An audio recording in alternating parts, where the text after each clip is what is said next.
अल्हम्दुलिल्लाहि रब्बिल आलमीन वस्सलातु वस्सलामु अला खातमिन नबिय्यीन अम्मा बअद फ़अऊज़ु बिल्लाहि मिनश शैतानिर रजीम बिस्मिल्लाहिर रहमानिर रहीम अस्सलातु वस्सलामु अलैका या रसूलल्लाह व अला आलिका व अस्हाबिका या हबीबल्लाह अस्सलातु वस्सलामु अलैका या नबिय्यल्लाह व अला आलिका व अस्हाबिका या नूरल्लाह।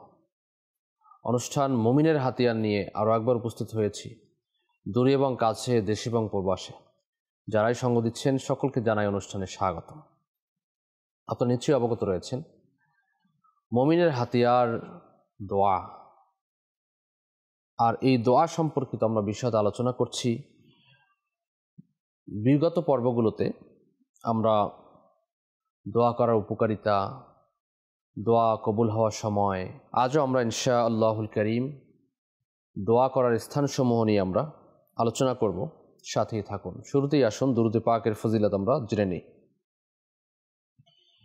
রহমাতুল আলামিন শফিউল মুজনিবিন আল্লাহ পাকের শেষ নবী হুজুরপুর নূর সাল্লাল্লাহু তাআলা আলাইহি ওয়া আলিহি ওয়াসাল্লাম ইরশাদ করেন,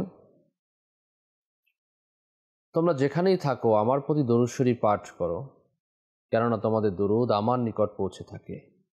সাল্লু আলাল হাবিব সাল্লাল্লাহু তাআলা আলা মুহাম্মদ সাল্লাল্লাহু তাআলা আলাইহি ওয়া আলিহি ওয়াসাল্লাম সালাতাম ওয়া সালামান আলাইকা ইয়া সাইয়্যিদি ইয়া রাসূলুল্লাহ সাল্লাল্লাহু তাআলা আলাইহি ওয়া আলিহি ওয়াসাল্লাম। গত পর্বে আমরা শুনছিলাম, তা হচ্ছে নবী পাক সাল্লাল্লাহু আলাইহি ওয়াসাল্লাম যেখানে যেখানে বিভিন্ন সময় অবস্থান করেছেন সেই সকল স্থানসমূহে দোয়া কবুল হয়ে থাকে। এছাড়াও জান্নাতুল বাকি এবং শুহাদায়ে উহুদ এর যে কবরস্থান রয়েছে, মাজারসমূহ রয়েছে, এখানেও দোয়া কবুল হয়ে থাকে। জান্নাতুল বাকি এটা বিশ্বের সর্বশ্রেষ্ঠ কবরস্থান বলা হয়, সর্বোৎকৃষ্ট কবরস্থান বলা হয়। আশিকানে রসুলগণ নিজের দুগজ জমি যেন জান্নাতুল বাকিতে হয়ে যায় সেজন্য তামান্না করে থাকেন। মুনাজাতের মধ্যে জান্নাতুল বাকির মধ্যে শোয়ার জন্য, অন্তিম মুহূর্ত কাটানোর জন্য দোয়া করে থাকেন মহান রব তাআলার বারগাহে, যে আল্লাহ আমাকে জান্নাতুল বাকি নসিব করো। কেননা জান্নাতুল বাকিতে যাদের দাফন হবে তাদের কবরে আযাব মাফ হয়ে যায়। জান্নাতুল বাকির অনেক ফজিলাত রয়েছে। এই জান্নাতুল বাকির মধ্যেই অসংখ্য সাহাবাই কেরাম এর মাজার শরীফ রয়েছে। খাতুনে জান্নাত ফাতেমাতুজ জাহরা রাদিয়াল্লাহু তাআলা আনহা এর মাজার শরীফও জান্নাতুল বাকির মধ্যে।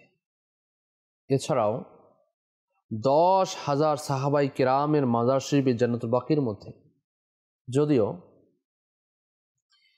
ইতিহাস সাক্ষ্য দেয় যে জান্নাতুল বাকি শরীফের মধ্যে আগে এই মাজার শরীফগুলো মেনশন করা ছিল, এটা অমুক সাহাবীর মাজার, এটা আপনার মা ফাতেমা জাহরা রাদিয়াল্লাহু তাআলা আনহার মাজার, এভাবে করে মেনশন করা ছিল। কিন্তু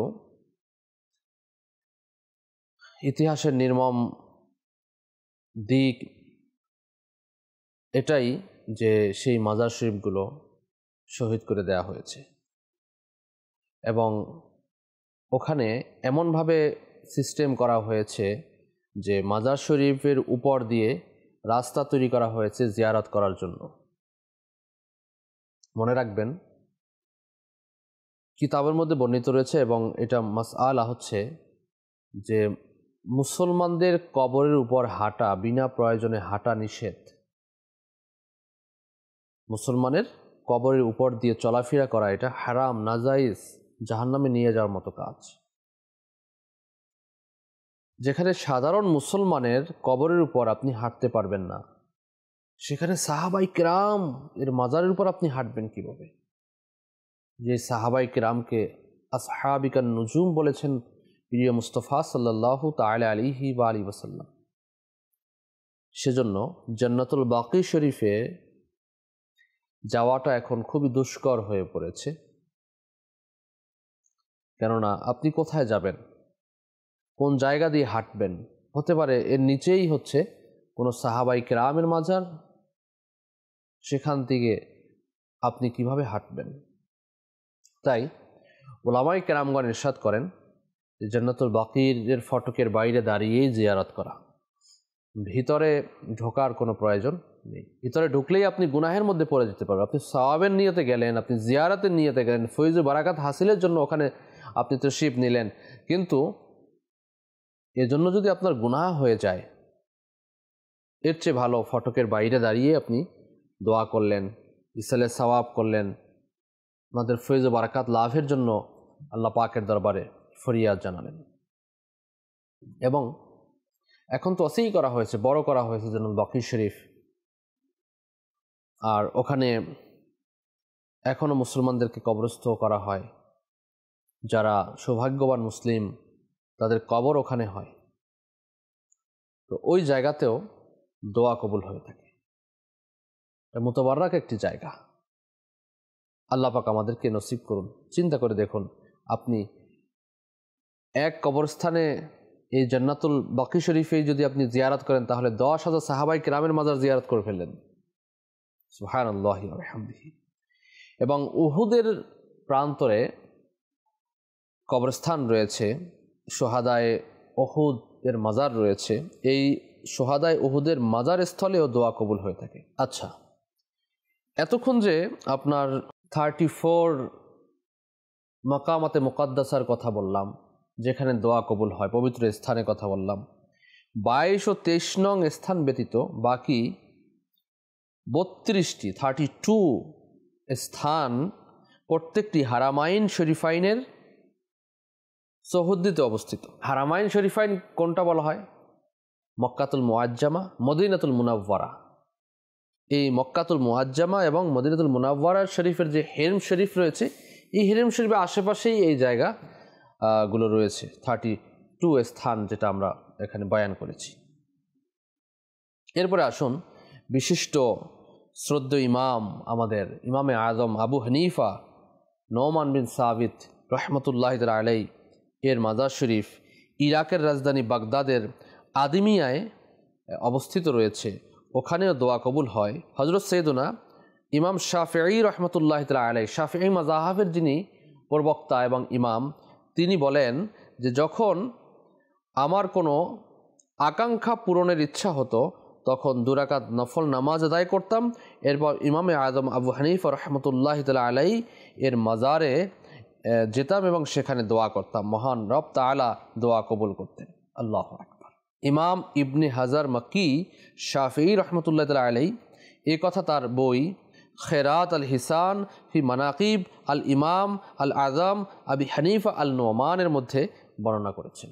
তাহলে আপনার বোঝা গেল যে, আর ইমামে আজম আবু হানিফা রহমতুল্লাহ তাবেঈ বুজুর্গ ছিলেন। স্বর্ণযুগ বলা হয় 3টি যুগকে, সাহাবীদের যুগ, তাবেঈদের যুগ, প্রিয় নবী সাল্লাল্লাহু আলাইহি ওয়াসাল্লামের যুগ। তো ইমামে আজম আবু হানিফা রহমতুল্লাহ তাআলা আলাইহি তিনি সাহাবীদের থেকে, সাহাবাই কেরাম আলাইহিম রিদওয়ানগণ থেকে আপনার হাদিসে পাক এর সনদ নিয়েছেন, হাদিসে পাক নকল করছেন। উনি তাবেঈ বুজুর্গ। তো ওনার কবরস্থানে, ওনার মাজার শরীফে গিয়ে দোয়া করলে দোয়া কবুল, এবং যা ইমাম শাফি রহমতুল্লাহ তাআলা আলাইহি উল্লেখ করেছেন, এবং ইমাম ইবনে হাজার মক্কি শাফি রহমতুল্লাহ আলাইহি তার কিতাবের মধ্যেও এই কথা লিখেছেন। সৈয়দুনা ইমাম মুসা কাযিম রহমতুল্লাহ তাআলা আলাইহি এর যে মাজার শরীফ রয়েছে ইরাকের রাজধানী বাগদাদে কাজিমাইনে তার এই পবিত্র মাজার শরীফ, আর তার মাজার শরীফ সম্পর্কে ইমাম শাফিঈ রহমতুল্লাহ তাআলা আলাইহি বলেন যে তার মাজার এমন এক স্থান যেখানে দোয়া কবুলের নিশ্চয়তা রয়েছে। সুবহানাল্লাহ। আর এটা আব্দুল হক মুহাদ্দিসি দেহলভী রহমতুল্লাহ তাআলা আলাইহি লুমআতুত তানকিহ কিতাবুল জানাজে এর 4র্থ খণ্ড এবং 378 নম্বর পৃষ্ঠার মধ্যে উল্লেখ রয়েছে। এবং আব্দুল হক মুহাদ্দিসি দেহলভী রহমতুল্লাহ এমন এক মুহাদ্দিস ছিলেন, তাকে খাতামুন মুহাদ্দিস বলা হয়।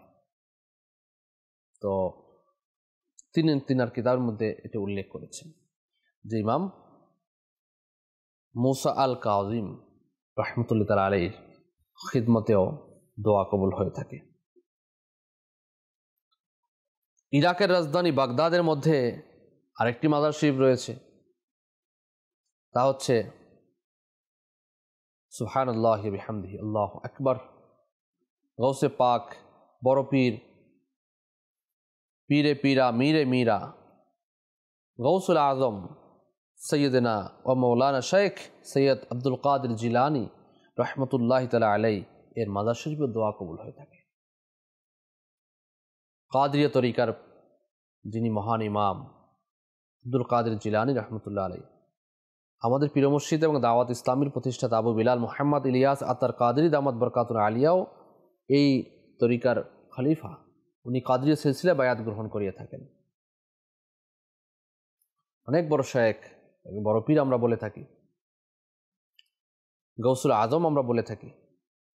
তো তার মাজার শরীফেও দোয়া কবুল হয়ে থাকে। তার মাজার শরীফ ইরাকের বাগদাদ শরীফে, রাজধানী বাগদাদ, এখানে অবস্থিত রয়েছে। আল্লাহ পাক আমাদেরকে এই মুকাদ্দাস মাকামাতের মধ্যে উপস্থিত হওয়ার, হাজিরি দেওয়ার, দোয়া করার তৌফিক নসিব করুন, আমিন। হযরত সৈয়দুনা মারুফ আল কারখি রহমতুল্লাহ আলাইহি এর মাজার, হযরত সৈয়দুনা আব্দুল বাকি জুরকানি শরহে মাওয়াহিবে লিখেছেন যে তার মাজার শরীফে দোয়া কবুলের প্রমাণিত স্থান বর্ণিত আছে। কেউ যদি তার মাজারে বসে 100 বার সূরা ইখলাস পড়ে আল্লাহর কাছে ফরিয়াদ করে তাহলে তার হাজত পূরণ হয়ে যায়। জুরকানি শরহুল মাওয়াহিব মকসাদ অধ্যায়ের মধ্যে 7 এবং 9 নম্বর খণ্ড 138 নম্বর পৃষ্ঠার মধ্যে উল্লেখ রয়েছে। তো এগুলো এমন এমন কিতাব, যে কিতাবগুলো আমাদের আকাবিরগণ লিখেছেন এবং এখনও এর মানে গ্রহণযোগ্যতা অনেক, যার মধ্যে এই কথাগুলো লেখা রয়েছে। আল্লাহ পাক আমাদেরকে কবুল ও মঞ্জুর করুন। মনে রাখবেন, ওলিয়া আল্লাহগণের মাজার শরীফে, ওলিয়া আল্লাহগণের কবরে হাজিরি দেয়া, এর ব্যাপারে আসছে গুনাহের রোগের শিফা। সেখানে দোয়া করবেন, ফাতিহা পাঠ করবেন, তার ফয়জ ও বারাকাত লাভের জন্য। আল্লাহ পাক আমাদেরকে তৌফিক দিক। সুলতানুল হিন্দ হজরত খাজা গরিবে নওয়াজ সৈয়দ মুঈনুদ্দিন চিশতি হাসান সেনজেরি আজমেরি রহমতুল্লাহ তাআলা আলাইহি এর মাজার শরীফে, যা ভারতের আজমির শরীফে অবস্থিত, এখানেও দোয়া কবুল হয়ে থাকে। তো এখানে আমাদের বাংলাদেশ থেকে তো অনেকেই আমরা ভারতে যাই এবং জিয়ারত করে আসি, দোয়া ওখানে করি। দেখুন, মাজার শরীফে হাজিরি দেওয়ার পদ্ধতি রয়েছে, দোয়া করার পদ্ধতি রয়েছে। আমরা ইনশাআল্লাহ এ ব্যাপারে শুনব। এরপরে আসুন, ইমাম মালিকুল উলামা শায়েখ আবু বকর মাসউদ আল কাশানি রহমতুল্লাহ আলাইহি সিরিয়ার দামেশকে আপনার নাদের মাজার শরীফ রয়েছে। ও তার মহিয়সী বিবি ফকিহা ফাজিলা সৈয়দা ফাতিমা রহমতুল্লাহ আলাইহা, তিনি একজন বিখ্যাত আলিমা ছিলেন, ফকিহা ছিলেন। এ দুজনের কবরের মধ্যবর্তী স্থানের মধ্যে দোয়া কবুল হয়। আল্লামা ইবনে আবিদিন শামী রহমতুল্লাহ তাআলা আলাইহি আপনার সিরিয়ার দামেশকে বাবে আল সগীরে তার মাজার অবস্থিত রয়েছে। তো এই আল্লামা ইবনে আবিদিন শামী রহমতুল্লাহ তাআলা আলাইহি তার লিখিত কিতাব রদ্দুল মুহতার কিতাবে এর বর্ণনা দিয়েছে যে এর মধ্যে দোয়া কবুল হয়। রদ্দুল মুহতার ওলামায়ে কেরামদের মধ্যে প্রসিদ্ধ একটি কিতাব, এবং আল্লামা ইবনে আবিদিন শামী রহমতুল্লাহ আলাইহি খুব গ্রহণযোগ্য ব্যক্তিত্ব ওলামা দ্বীনের মধ্যে, ইসলামের মধ্যে, ইসলামের ইতিহাসের মধ্যে। সুবহানাল্লাহি ওয়া বিহামদিহি। একই রকম মর্যাদা অধিকারী হচ্ছে হজরত সৈয়দ আবু আবদুল্লাহ মুহাম্মদ বিন আহমদ কারশি রহমতুল্লাহ তাআলা আলাইহি ও সৈয়দ ইমাম ইবনে রসলান রহমতুল্লাহ তাআলা আলাইহির মাজার। এনাদের মাজার হচ্ছে বাইতুল মুকাদ্দাসে। তাদের পবিত্র মাজার শরীফে দোয়া কবুল হয়ে থাকে। ইমাম জুরকানি তার শারহে মাওয়াহিবের মধ্যে তাদের কথা উল্লেখ করেছেন। জুরকানি শারহুল মাওয়াহিব এর 66 নম্বর পৃষ্ঠার মধ্যে উল্লেখ রয়েছে। এরপরে আমরা যদি আরেকটু সামনের দিকে যাই, ইমাম জুরকানি রহমতুল্লাহ তাআলা আলাইহি, সিদনা ইমাম আসহাব রহমতুল্লাহ তাআলা আলাইহি, ইমাম ইবনে কাসিম রহমতুল্লাহ তাআলা আলাইহি এর বিষয়ে একই কথা লিখেছেন যে এদের মাজারে উভয় কবরের মধ্যবর্তী জায়গায় দাঁড়িয়ে প্রথমে 100 বার সূরা ইখলাস পাঠ করবে, এরপরে দোয়া করবে ইনশাআল্লাহ তাআলা, কিবলামুখী হয়ে আল্লাহ তাআলা দরবারে যেই দোয়া করবে সেই দোয়া কবুল হবে। সৈয়দুনা ইমাম লাল মুহাম্মদ আহমদ বিন আলী হামদানি রহমতুল্লাহ আলাইহি, যার মাজার শরীফে দোয়া কবুল হয়ে থাকে, কাশফুল জুনুন হাদাওয়াতুল আরিফিনের মধ্যে উল্লেখ রয়েছে যে ইমাম লাল মুহাম্মদ আহমদ বিন আলী হামদানি রহমতুল্লাহ আলাইহির মাজার শরীফে দোয়া কবুল হয়ে থাকে। একইভাবে আপনার সকল আউলিয়া কিরাম, সালেহীন, ধর্মীয় ব্যক্তিত্বদের মাজারসমূহ, একইভাবে তাদের খানকা, বিশ্রামস্থলসমূহ, আপনার এই সকল স্থানে দোয়া কবুল হয়। আল্লাহ পাক আমাদেরকে দুনিয়া ও আখিরাতে তাদের রুহানি ফায়েজ দ্বারা মালামাল করুন। মনে রাখবেন যে আল্লাহর ওলিগণ যারা আসলেই আল্লাহর ওলি, আল্লাহ পাকের প্রিয় ভাজন, আল্লাহ পাকের প্রিয় ব্যক্তি, আল্লাহ পাককে যারা সন্তুষ্ট করতে পেরেছেন, রাজি করতে পেরেছেন, তাদের আশ্রয়স্থল, তাদের বিশ্রামস্থল, তাদের খানকা, তাদের কাছে গিয়ে দোয়া করলে দোয়া কবুল হয়। ইমাম আহলে সুন্নাত মুজাদ্দিদ দ্বীন ও মিল্লাত ইমাম আহমদ রাজা খান আলাইহি রহমতুর রহমান তিনি বলেন যে 17 রবিউল আখির 1393 হিজরি 12 মে 1876 সালে আমার বয়স তখন 21 বছর। সেদিন আমি হযরত খাজা সুলতান সৈয়দ মোহাম্মদ নিজামুদ্দিন সুলতান আউলিয়া রহমতুল্লাহ তাআলা আলাইহির মাজার শরীফ জিয়ারতের সৌভাগ্য লাভ করি। আমার সাথে ছিলেন আমার বুজুর্গ পিতা রাইসুল মুতাকাল্লিমিন মৌলানা নকি আলী খান রহমতুল্লাহ তাআলা আলাইহি এবং আরিফ ও ইমাম হযরত মৌলানা আব্দুল কাদের উসমানী আল বাদায়ুনি কাদেরী রহমতুল্লাহ তাআলা আলাইহি। পবিত্র মাজার চত্বরে ছিল প্রচুর লোকের সমাগম, চারদিক গানবাদ্য, অনভিপ্রেত হই হুল্লোড় এগুলো ছিল। সুফিদের মহান সরদারের মাজারে প্রবেশের জন্য যে একটা শান্ত ও পবিত্র পরিবেশ দরকার তার কিছুই ছিল না। একটু যে মনোযোগ সহকারে জিয়ারাত করব, একটু ধ্যান করব, এর কোনো উপায় ছিল না। বারবার মনের প্রশান্তি বিঘ্নিত হচ্ছিল। আমার সাথে মুরব্বীগণ ছিলেন আউলিয়া শ্রেণীর, তারা প্রশান্ত মনে মাজারে প্রবেশ করতে কোনো মানসিক বাধার সম্মুখীন হলেন না। অস্থির চিত্তে আমি বাইরে দাঁড়িয়ে রইলাম। এই সম্মানিত বুজুর্গ মাহবুবে ইলাহির মাজারে প্রবেশের জন্য মনের স্থিরতা একাগ্রতা সৃষ্টির জন্য আমি বেকারার হয়ে গেলাম। মহান সুফির আশীর্বাদ প্রাপ্ত দরজার বাইরে দাঁড়িয়ে আমি প্রায় কাঁদো কাঁদো অবস্থায় নিবেদন করলাম, হে আল্লাহর প্রিয় বলি, এই গোলাম আপনার দরজার বাইরে দাঁড়িয়ে আছে। এখানে এত বেশি হই হুল্লোড় যে আমার মনোযোগ একদম নষ্ট হয়ে গেছে, আমি মনোযোগ রাখতে পারছি না। এরপর বিসমিল্লাহ বলে তার মাজার শরীফে ডান পা রাখলাম। যখনই আমার ডান পা মাজার শরীফের মেঝে স্পর্শ করলো, আল্লাহর রহমতে পুরো পরিবেশ শান্ত ও নীরব হয়ে গেল। কোথাও কোনো আওয়াজ মাত্র নেই। মনে হলো হঠাৎ বুঝি সবাই বোবা হয়ে গেছে। আমি চারিদিকে তাকিয়ে দেখলাম, দেখি সবাই আগের মতোই ব্যস্ত। ব্যাপার কি জানার জন্য আমি ডান পাটি মাটির বাইরে নিয়ে আসি, দেখি আগের মতোই হইচই, চেঁচামেচি, চিৎকার সামনেই চলছে। আবার আমি বিসমিল্লাহ বলে দ্বিতীয়বার ডান পা মাজার শরীফের ভিতরে ঢুকালাম। আশ্চর্য হয়ে লক্ষ্য করলাম যে সমস্ত কোলাহল এবং সমস্ত আওয়াজ সমস্ত কিছু বন্ধ হয়ে গেল। আল্লাহু আকবার। আমি বুঝলাম এটা আল্লাহ পাকের কুদরতের প্রকাশ। সুলতানুল আউলিয়া নিজামুদ্দিন আউলিয়া রহমতুল্লাহ তাআলা আলাইহি এর কারামত ছাড়া আর কিছুই নয়।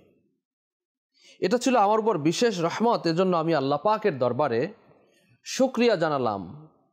মহান এই ওলি নিজামুদ্দিন আউলিয়া রহমতুল্লাহ তাআলা আলাইহি এর মাজার শরীফে আমি মোরাকাবায় রত রইলাম। ভেতরকার অবস্থা ছিল খুবই পবিত্র। চারদিকে পিনপতন, নীরবতা। খাজে গানের সান্নিধ্যে আমি বসে রইলাম, মোরাকাবায় আমার ফয়েজ ও বারাকাত লাভ হয়। মহান ওলি এক সময় আমাকে বিদায় দিলেন, আমি তাড়াতাড়ি বাইরে এলাম। বাম্বা বাইরে রাখার সাথে সাথে আগের মতো প্রচণ্ড চিৎকার শুরু হয়ে গেল। এটা এত বেশি তীব্র ছিল যে খানকা হতে আমাদের কক্ষে ফিরে আসা ছিল রীতিমতো দুঃসাধ্য। আধ্যাত্মিক অভিজ্ঞতার কথা দুটির কারণে প্রকাশ করছে। প্রথমত এটা ছিল আল্লাহর তরফ থেকে বড় নিয়ামত ও রহমত, এবং আল্লাহ রব্বুল আলামিন পবিত্র কোরআন শরীফে ঘোষণা করেছেন, মানুষের কাছে তোমার রবের নিয়ামতের কথা ঘোষণা করে দাও। দ্বিতীয়ত এটি মহান আউলিয়াদের, যারা ভক্ত অনুরক্ত, তাদের জন্য গৌরব ও সুসংবাদ বিশেষ। যারা আউলিয়াদের প্রতি বিদ্বেষ পোষণ করে ও তাদের অবমাননা দৃষ্টিতে দেখে তাদের মুখে ধুলা মলিন করার মতো কাজ। আমি মহামান্বিত রবের দরবারে কায়মনোবাক্যে প্রার্থনা করি, তিনি যেন তার প্রিয় বান্দা ওলি এবং তার আস্থাভাজনদের ওসিলায় আমাদের সকলকে দুনিয়ার জীবনে, কবরে, আখিরাতে তার রহমত ও বারাকাত দ্বারা ধন্য করেন। প্রিয় ইসলামী ভাইয়েরা, এখন যে ঘটনাটি বর্ণনা করা হয়েছে এটি ইমামে আহলে সুন্নাত চতুর্দশ শতাব্দীর মুজাদ্দিদ ইমাম আহমদ রাজা খান রহমতুল্লাহ তাআলা আলাইহি এনার জীবনী থেকে নেওয়া হয়েছে। যখন তার বয়স 21 বছর ছিল, তিনি এই ঘটনা উপলব্ধি করেছেন কোন মাজার শরীফে? সুলতানুল আউলিয়া নিজামউদ্দিন আউলিয়া রহমতুল্লাহ তাআলা আলাইহি, তার মাজার শরীফ আপনার ভারতের দিল্লিতে অবস্থিত। তো আল্লাহর উলিগণের মাজার শরীফে যদি খাস নিয়তে যাওয়া যায়, ইখলাসের সাথে যদি যাওয়া যায় এবং আল্লাহর সন্তুষ্টির জন্য যদি যাওয়া যায়, তাহলে অবশ্যই আপনি কিছু না কিছু সেখান থেকে অর্জন করে নিয়ে আসবেন। যেভাবে করে আলা হজরত পেয়েছেন, অর্জন করেছেন, এভাবে আপনি দেখবেন অনেক মানুষ সেখানে গিয়ে অনেক কিছু পেয়েছেন এবং অনেক দরবারে গিয়ে পেয়ে থাকেন। স্বাভাবিক ব্যাপার, যেখানে আল্লাহ পাকের প্রিয় ভাজন থাকেন, আস্থাভাজন থাকেন, সেখানে আল্লাহ পাক বান্দাদের দোয়া কবুল করে থাকেন। আল্লাহ পাক আমাদেরকে আউলিয়া কামিলিনদের পদাঙ্ক অনুসরণ করে জীবন অতিবাহিত করে তৌফিক দান করুন এবং এ সকল বিষয়গুলো দেখে শুনে বুঝে আমল করার তৌফিক দান করুন এবং আল্লাহ পাক আমাদেরকে এই মুকাদ্দাস জায়গাগুলোর জিয়ারত করে দোয়া করার তৌফিক দান করুন। মনে রাখবেন, জিয়ারত করার বিশেষ কিছু নির্দেশনা রয়েছে। আমরা অনেকেই একেবারে মাজার শরীফের কাছাকাছি চলে যাই, স্পর্শ করি। তো আলা হজরত রহমতুল্লাহ তাআলা আলাইহি তিনি লিখেছেন ফাতাওয়া রাজাবিয়া শরীফের মধ্যে, আপনি 4 ফুট দূরত্ব বজায় রেখে আপনি মাজার শরীফে ওখানে যাবেন এবং পায়ের দিক দিয়ে কিবলাকে পিছন দিয়ে রেখে সামনের দিকে আপনি মুখ করে আপনি জিয়ারত করবেন, দোয়া করবেন এবং তসবিহ তাহলিল পাঠ করে দোয়া করবেন। অনেকে মাজার চুমু দেয়, সালাম করে। তো আল্লাহ হযরত বলেন যে আপনার অওকাত কি রয়েছে, আমার মতে এমন কি হয়েছে যে আমি এই মহান বুজুর্গের মাজার শরীফ চুমু দিব গুনাহ পড়া মুখ দিয়ে? এর চেয়ে উত্তম হচ্ছে আদব, হচ্ছে এটাই আদব। বা আদব বা নসিব, বে আদব বে নসিব। আদব এটাই, 4 ফুট দূরত্ব বজায় রেখে আপনি মাজার শরীফে আদব সহকারে জিয়ারত করবেন। এর কাছাকাছি যাওয়ার আর প্রয়োজন নেই। এটাই আলা হযরত মাজার শরীফে হাজিরি দেওয়ার যে আদব উল্লেখ করেছেন। আল্লাহ পাক আমাদেরকে তৌফিক দান করুন। আজ এ পর্যন্তই। আগামী পর্বে আরও বিশেষ কিছু দিক নিয়ে আলোচনা করব। বিশেষ করে দোয়া কবুলের জন্য ইসমে আজমের প্রয়োজন হয়। তো এই ইসমে আজম সম্পর্কে আমরা ইনশাআল্লাহ তাআলা শ্রবণ করব। সঙ্গে থাকুন আর দেখতে থাকুন মাদানী চ্যানেল বাংলা। সাল্লু আলাল হাবিব সাল্লাল্লাহু তাআলা আলা মুহাম্মদ সাল্লাল্লাহু আলাইহি ওয়াসাল্লাম।